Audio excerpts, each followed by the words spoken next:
વાલાઓ, બીજું, આ જુવાન પ્રાર્થના કરનારા હતા. બેબીલોનના રાજા નબુખાદનેસ્સાર રાજાએ એક સ્વપ્ન જોયું.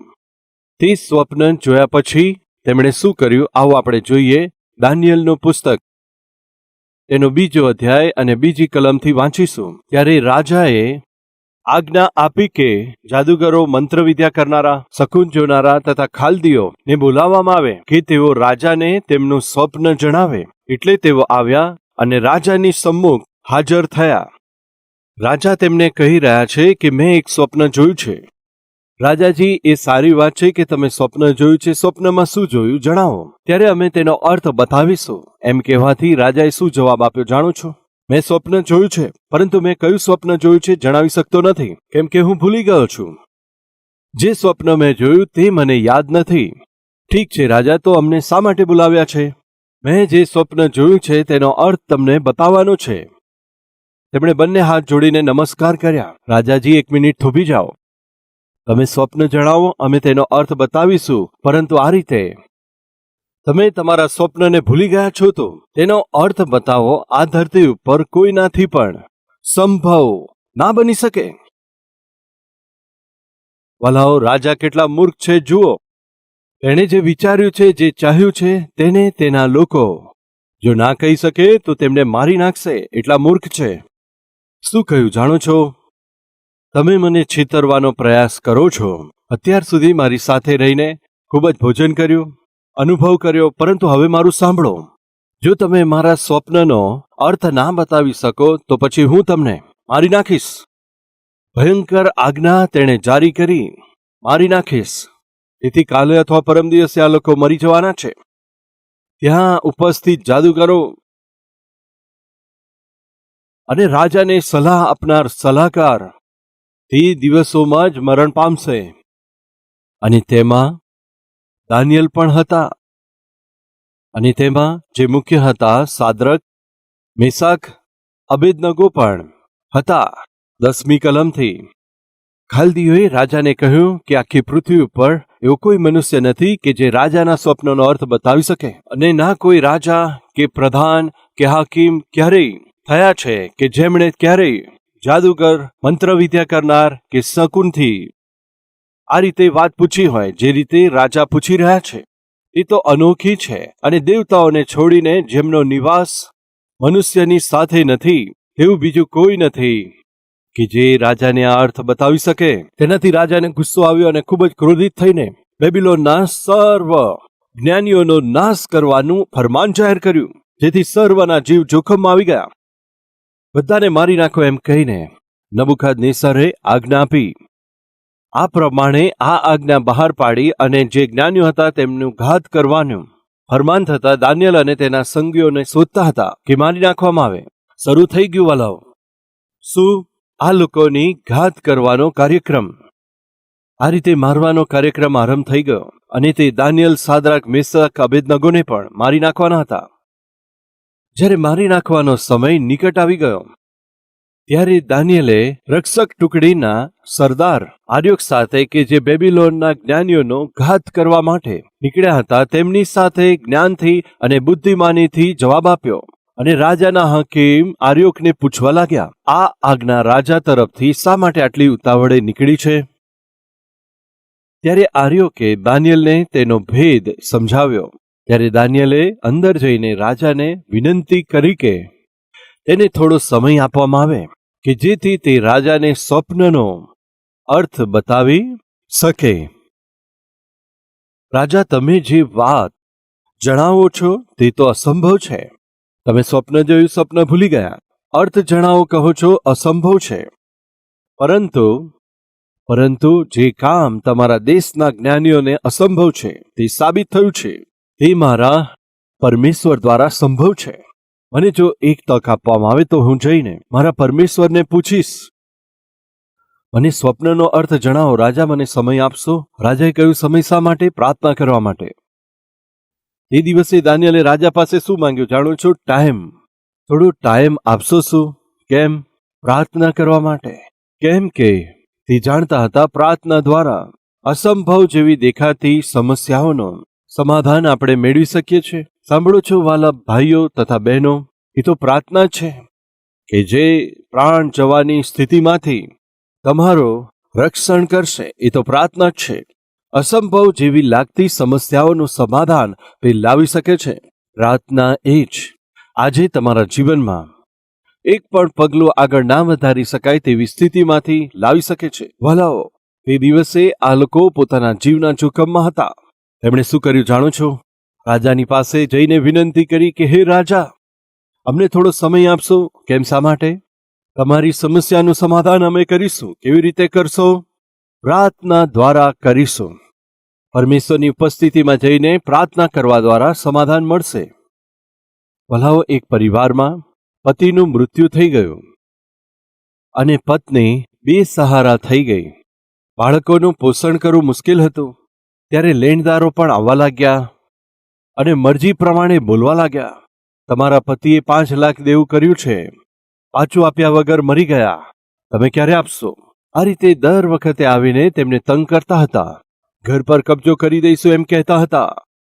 પરંતુ તે પત્નીએ કહ્યું, મારા પતિ જ્યારે જીવતા હતા તેમણે જણાવ્યું હતું કે તમારું સર્વ દેવું ચૂકતે કર્યું છે. ત્યારે તેમણે કહ્યું કે દેવું કરનાર સર્વ એમ જ બોલે છે. તમારા પતિ કોઈ સીધા નથી. ઉધાર કર્યું છે અને આપી દીધું છે એમ કહો છો. તમે દેવું ચૂકતે કર્યું છે એવું શું કોઈ કાગળ છે? દેવું ચૂકતે થયું છે શું એવો પત્ર મેં કંઈ આપ્યો છે? જો હોય તો બતાવો. જો ના હોય તો દેવું ચૂકતે કરવું જ પડશે. કાલે જ અમે આવીશું અને તમને જોઈ લઈશું. આ રીતે ધમકી આપીને ચાલ્યા ગયા.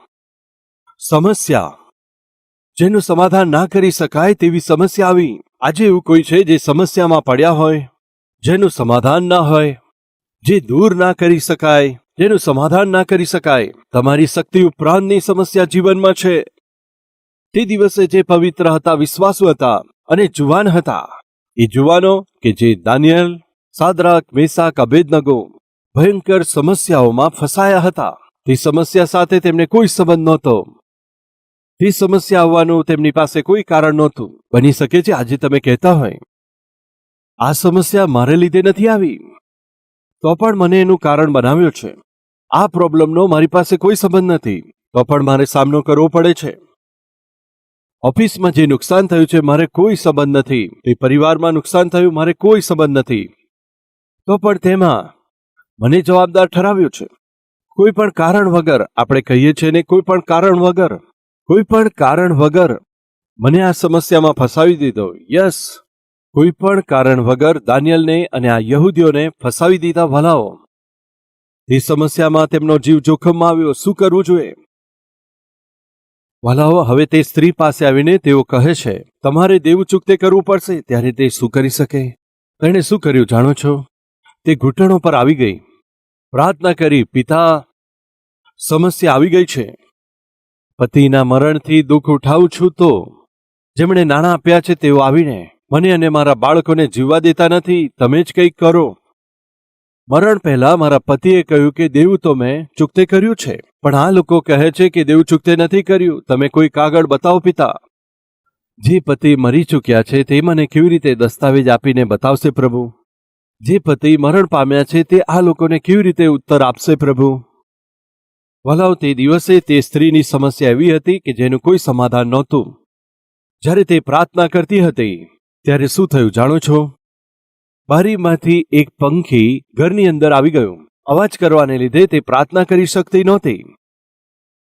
જ્યારે તે સ્ત્રી આંસુઓ સાથે પ્રાર્થના કરતી હતી ત્યારે તે પંખી રૂમમાં અવાજ કરતું હતું અને અહીં તહીં ઉડતું હતું. પરેશાન થઈને તે સ્ત્રી કહેવા લાગી, આ શું છે પ્રભુ? હું પ્રાર્થના પણ નથી કરી શકતી, કેવી પરીક્ષા છે? જ્યારે આ પક્ષી અહીં તહીં ઉડતું હતું તેને બહાર ભગાડવાનો પ્રયાસ કરવાથી તે પક્ષી ઉપર ત્યાં એક સેલ્ફ હતું ત્યાં બેસી ગયું.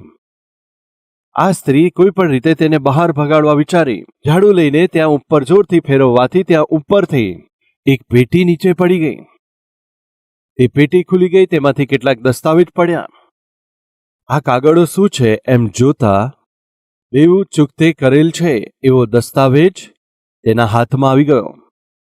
તે વાંચવાથી તેમાં લખ્યું હતું, જે 5 લાખ રૂપિયા તમે મારી પાસેથી લીધા હતા તમે આપી દીધા છે. હવે કશું બાકી રહ્યું નથી. હસ્તાક્ષરની સાથે એ દસ્તાવેજ મળી ગયો.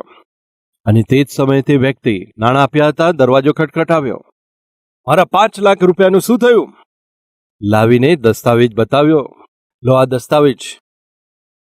ચૂપચાપ તે ત્યાંથી ચાલ્યો ગયો. તે કેવી રીતે સંભવ થયું? કેવી રીતે તેણે પોતાની સમસ્યાનું સમાધાન આપ્યું? પ્રાર્થના દ્વારા.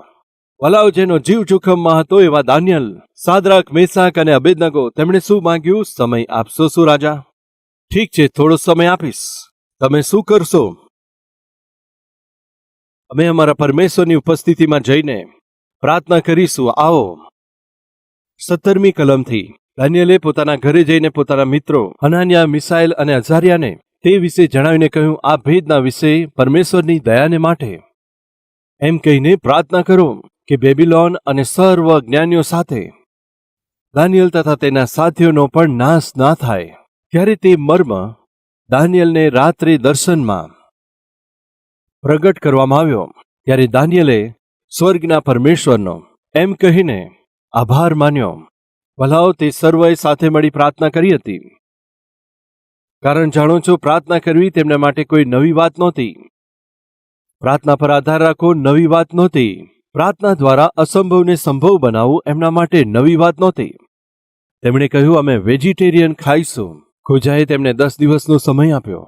તેઓ જે કંઈ ખાવા માંગે છે ખાવા દો, પરંતુ 10 દિવસ પછી જેમણે રાજાનું ભોજન ખાધું છે તેમના મુખને તમે જોજો અને અમારા મુખને જોજો. કેમના ચહેરા પર ચમક છે અને તાજા દેખાય છે? જો અમારા મુખ તાજા અને પ્રકાશિત દેખાય તો આ જ ભોજન અમને આપજો. સંભવ છે વાલાઓ? તાકાત મેળવવી હોય તો શું ખાવું જોઈએ? તાકતવર ભોજન કયું છે? માંસાહારી ભોજન છે. વલાઓ તેમણે પ્રાર્થના કરી હશે, હે પિતા, પવિત્ર રહેવાનો અમે પ્રયાસ કરીએ છીએ. અમે પવિત્ર જીવન જીવવા માંગીએ છીએ. અમે તેમના જેમ ના ખાઈ શકીએ, પરંતુ અમે થોડું ખાઈએ તો પણ એ તો અમારા શરીરને માટે લાભદાયક હોવું જોઈએ. 10 દિવસ પછી ચમત્કાર થઈ ગયો વાલાઓ. જેમણે રાજાનું ભોજન ખાધું તેમનાથી અધિક જેમણે પવિત્રતા પસંદ કરી તેમના મુખ પ્રકાશિત દેખાયા. તે કેવી રીતે બન્યું? પ્રાર્થના દ્વારા. પ્રાર્થના દ્વારા શું થાય છે તેઓ જાણતા હતા. વાલા ભાઈઓ તથા બહેનો, તમારા જીવનમાં પ્રાર્થના દ્વારા અસંભવને સંભવ બનાવ્યો હોય, શું એવો કોઈ સંદર્ભ છે? હોય તો સારું છે. વાલાઓ તે ચારે વે સાથે મળીને પ્રાર્થના કરી. તેમની આગળ એક ભયંકર સમસ્યા હતી. એ સમસ્યા તેમનો જીવ લઈ લેશે, પ્રાણ લઈ લેશે. જે સમસ્યાને લીધે તેમનો જીવ જોખમમાં હતો, તે સમસ્યાનું સમાધાન પ્રાર્થના છે એમ વિચારીને જ્યારે પ્રાર્થના કરી ત્યારે શું થયું? દાનિયેલને પરમેશ્વરે દર્શન આપ્યું. 19મી કલમ. ત્યારે તે મર્મ દાનિયેલને રાત્રિના સમયે દર્શન દ્વારા પ્રગટ કરવામાં આવ્યો. ત્યારે દાનિયેલે સ્વર્ગના પરમેશ્વરનો એમ કહીને ધન્યવાદ કર્યો. ક્યારે કર્યો? પ્રાર્થના કરતા સમયે. મિત્રો, પ્રાર્થના કરવાથી પરમેશ્વર આશ્ચર્ય કર્મ કરે છે. પ્રાર્થના કરવાથી પરમેશ્વર તમારી સમસ્યાઓના ચોક્કસ સમાધાન આપે છે. પ્રાર્થના કરવાથી પરમેશ્વર ચોક્કસ આપણી સાથે વાત કરી તમારા જીવનમાં શું કરવું તે પ્રગટ કરે છે. ભલા કૃપા કરી ધ્યાન આપજો. પરમેશ્વરે કહ્યું હતું, કુકટપલ્લી જઈને કાલ્વરી ટેમ્પલની સ્થાપના કરો. ક્યારે જાણો છો? જ્યારે હું પ્રાર્થના કરતો હતો ત્યારે. અનુસા ગાર્ડનમાં જ્યારે અમે આરાધના કરતા હતા તે સમયે. નાઈના ગાર્ડનમાં જઈને તમે મંડળીની સ્થાપના કરો. પરમેશ્વરે મને ક્યારે કહ્યું જાણો છો? પ્રાર્થના કરતા સમયે. બેસવા માટે જગ્યા ઓછી પડતી હતી. જ્યારે અમે પરેશાન થતા હતા, પરમેશ્વરે કહ્યું, હું તમને અદ્ભુત સ્થાન આપીશ. ક્યારે કહ્યું જાણો છો? પ્રાર્થના કરતા સમયે જ. આ જગ્યાએ પગ મૂક્યા પછી 52 દિવસોની અંદર ટેમ્પલનું નિર્માણ કરો. તે સામર્થ્ય હું તમને આપીશ. પ્રભુએ ક્યારે કહ્યું હતું જાણો છો? પ્રાર્થના કરતા સમયે. આટલી મોટી મંડળીને હું તમને આપીશ. પરમેશ્વરે મને ક્યારે કહ્યું જાણો છો? એક ઝાડ નીચે જ્યારે હું પ્રાર્થના કરતો હતો ત્યારે. 95માં.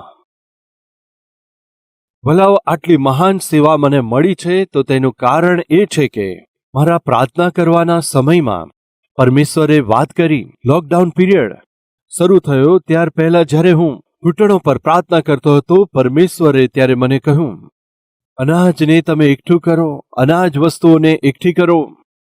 જ્યારે હું પ્રાર્થના કરતો હતો, પરમેશ્વરે કહ્યું કે અનાજ પાણીને એકઠું કરો. તે સમયે મારા લોકોને કહ્યું કે 10-20 લાખ લગાવીને ભોજન સામગ્રી એકઠી કરો, કેમ કે સંકટના સમયમાં આપણે દરિદ્રીઓને વહેંચી શકીએ એમ મેં કહ્યું.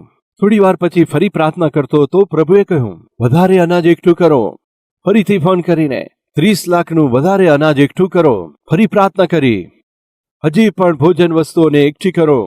ફરીથી ફોન કરીને પોતાના ભાઈઓને કહ્યું, કમસે કમ 1 કરોડની ભોજન વસ્તુઓને તમે એકઠી કરો.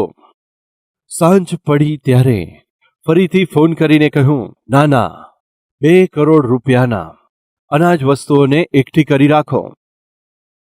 આપ સર્વને ખબર હશે, લોકડાઉનના સમયમાં લગભગ 800 ટન ભોજન સામગ્રીને, તે સમયમાં જ્યારે દુકાનો બંધ હતી, આવવા જવા માટેનું કોઈ સાધન નહોતું, કેવી રીતે આટલી ભોજન સામગ્રીને આપણે એકઠી કરી શક્યા અને વહેંચી શક્યા? જાણો છો તમે, પ્રાર્થના દ્વારા. પરમેશ્વરે આપણને પહેલાથી જણાવ્યું. એટલા માટે આપણા ભાઈઓ પહેલાથી જ, જેઓ હોલસેલના દુકાન ધરાવે છે, તેમને એડવાન્સમાં નાણાં મોકલ્યા કે જેથી તેઓ રેટ ના વધારે આપણને ક્વોન્ટિટીમાં, અમને એટલા અનાજની જરૂર પડશે એમ કહીને પહેલાથી વિચાર્યું હતું કે આટલા ટન અનાજ જોઈશે. એના માટે અમે 2 કરોડ રૂપિયા અલગ કર્યા હતા. ત્યાર પછી 400 ટન, ત્યાર પછી 600 ટન, ત્યાર પછી 800 ટન. કારણ શું છે કે તે કષ્ટના સમયમાં આપણા કાલ્વરી ટેમ્પલના સદસ્ય કેટલાક ખૂબ ગરીબીમાં દુઃખ ઉઠાવ્યું. બધા જ હતા, બધું હતું, પરંતુ કંઈ ના કરી શકાય તેવી સ્થિતિમાં, એ સ્થિતિમાં સર્વને તે જ સંકટના સમયમાં અનાજને આપી શક્યા. કારણ જાણો છો, સતીશકુમારની એ મહાનતા નથી.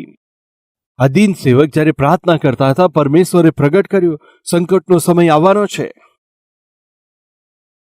ભોજન ના હોવાથી કષ્ટકાળ આવવાનો છે, અનાજને તમે સંગ્રહ કરો.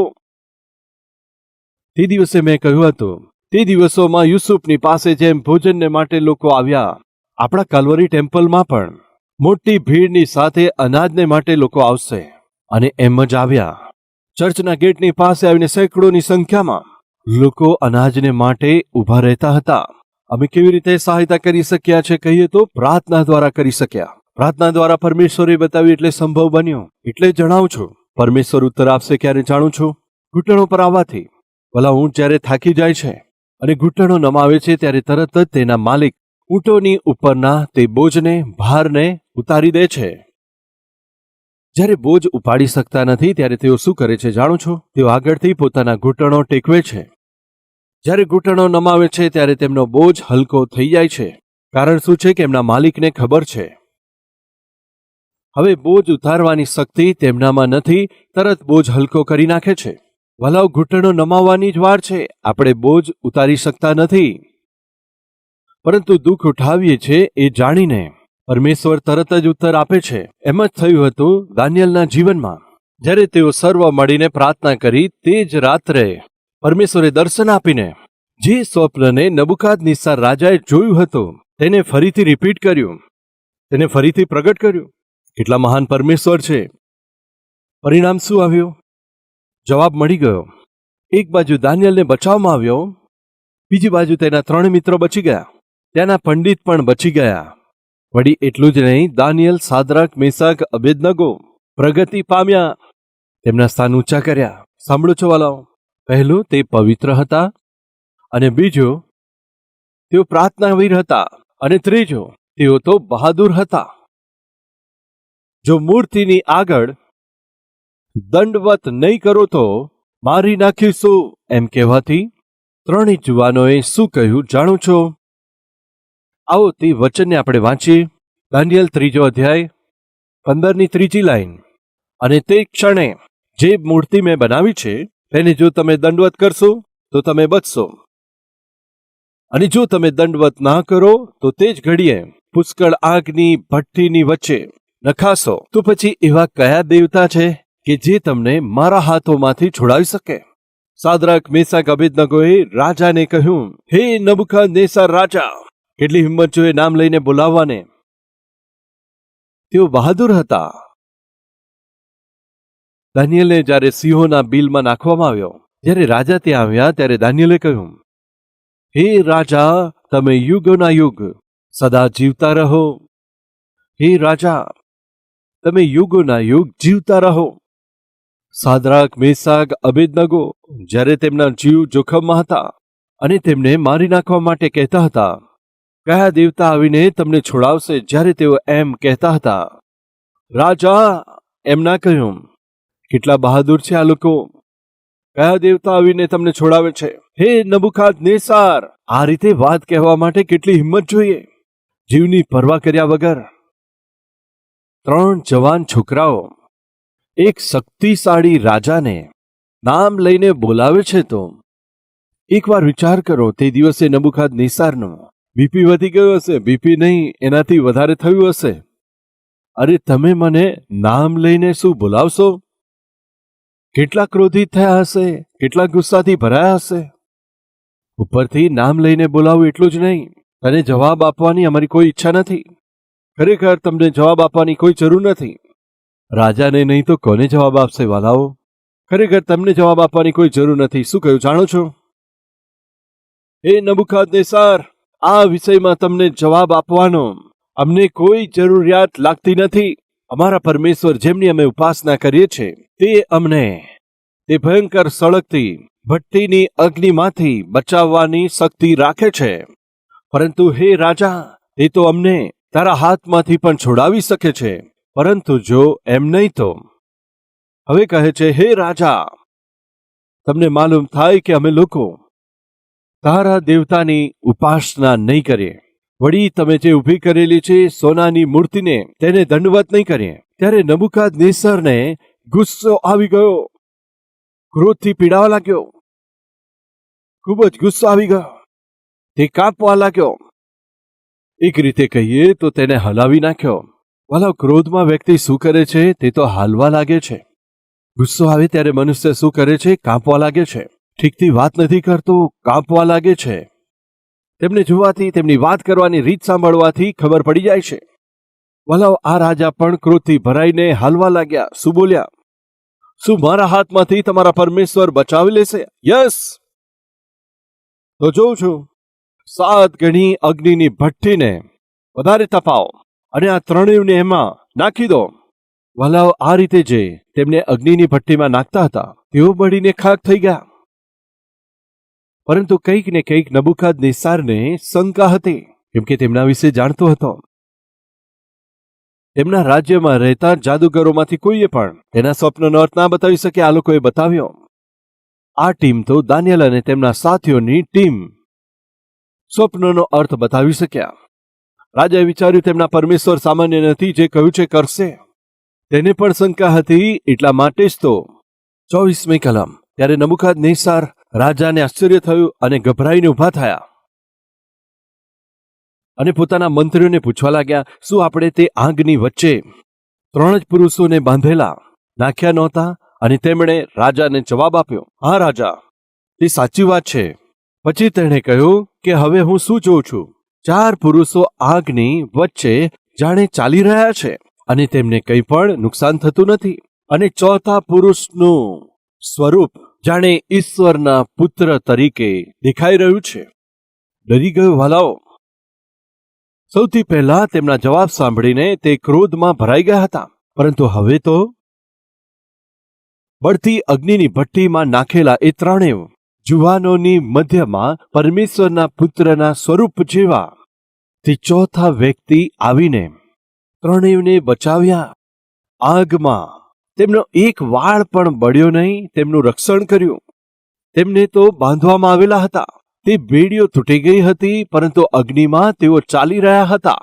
તેઓ શું કરતા હતા? ઇવનિંગ વોક કરતા હતા. તેઓ તો તે આગમાં ફરી રહ્યા હતા. રાજા ડરી ગયા. તેમણે ડરાવી નાખ્યા વાલાઓ. આ રીતે તેમના ડરવાનું કારણ જાણો છો? સૌથી પહેલા તેઓ પવિત્ર હતા. બીજું, તેઓ પ્રાર્થનાવીર હતા. વાલાઓ, તેમની પ્રાર્થનાએ અને પવિત્રતાએ તેમને બહાદુર બનાવ્યા હતા. વળી તેઓ કોઈ પાપમય વ્યક્તિને આધીન ના થાય, કોઈ પાપની આગળ નમી ના જાય. તેમને જરૂરિયાત પ્રમાણે હિંમત આપી. વાલાઓ, શું દુશ્મનનો સામનો કરવા માંગો છો?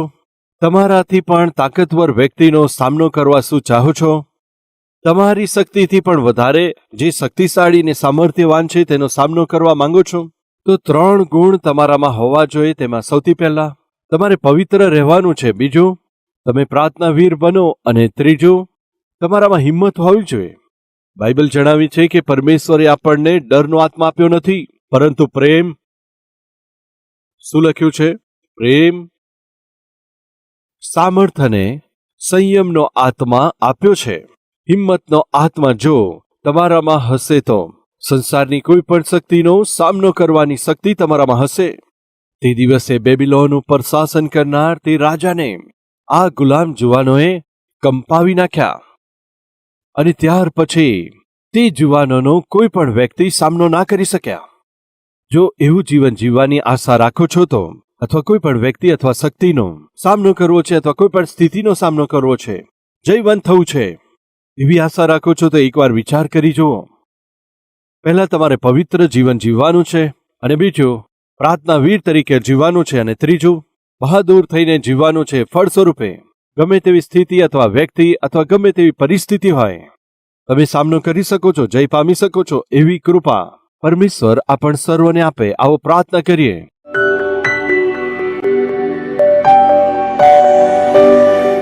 પવિત્ર પરમેશ્વર પિતા, સીધું અને સ્પષ્ટ અમારી સાથે વાત કરી છે. આપણી શક્તિથી પર સમસ્યા હોઈ શકે છે, આપણી તાકાતથી વધારે શત્રુ હોઈ શકે છે, અથવા પરિસ્થિતિ હોઈ શકે છે. આપણે સામનો કરવો પડે અથવા એવી સ્થિતિ આપણી આગળ આવી પડે. જો આપણે પવિત્ર જીવન જીવીશું તો, જો આપણે પ્રાર્થનાનું જીવન જીવીશું તો, અને જો આપણે બહાદુરીથી જીવીશું તો અમારા પક્ષમાં તમે રહેશો. શત્રુઓની તમામ યુક્તિઓને તમે નાકામયાબ બનાવશો અને અમને જય પ્રદાન કરશો. જેટલા પણ અમારી વિરુદ્ધમાં ઊભા થશે, તમે તેમને અપમાનિત કરશો. સાદરાક, મેસાક, અબેદનગોના જીવનમાં અમે જોયું, સંકટ હોય કે સુખ હોય, તેમનો એક જ જેવો વિશ્વાસ હતો. તેઓ દ્રઢ રહીને તમારી ઉપાસના કરી. એવું જીવન અમને આપજો. પદવી વધી જાય કે પોઝિશન વધી જાય અને થોડું પોસ્ટ વધી જવાથી પિતા, અમારા ચાલચલનમાં, અમારા વ્યવહારમાં બદલાણ આવી જાય છે. અભિમાનની વાતો, અભિમાનનો વ્યવહાર અમારે નથી જોઈતો. આ જુવાનો રાજાના વંશજો હતા, પણ આત્મિક એવા હતા. બધાને ગુમાવ્યા, બધું જ ગુમાવ્યું, તેમ છતાં પોતાની આત્મિકતાને ગુમાવ્યા વગર આગળ વધતા ગયા. એ પ્રમાણેની અદ્ભુત અને આત્મિક પરિપક્વતા અમને આપજો. દરેક પરિસ્થિતિમાં અમે સ્થિર જીવન જીવી શકે એવી સ્થિર આત્મિકતા અમને આપજો. હવેથી પિતા, જેમણે વચન સાંભળ્યું છે, વિશ્વાસ કર્યો અને પ્રાર્થનામાં સહભાગી થયા, તેમાંથી દરેક જણ આ ત્રણેય અદ્ભુત ગુણો સાથે તમારો મહિમા કરી શકીએ. દયા કરજો. પ્રભુ ઈસુ ખ્રિસ્તના નામમાં માંગીએ છે પિતા. આમેન.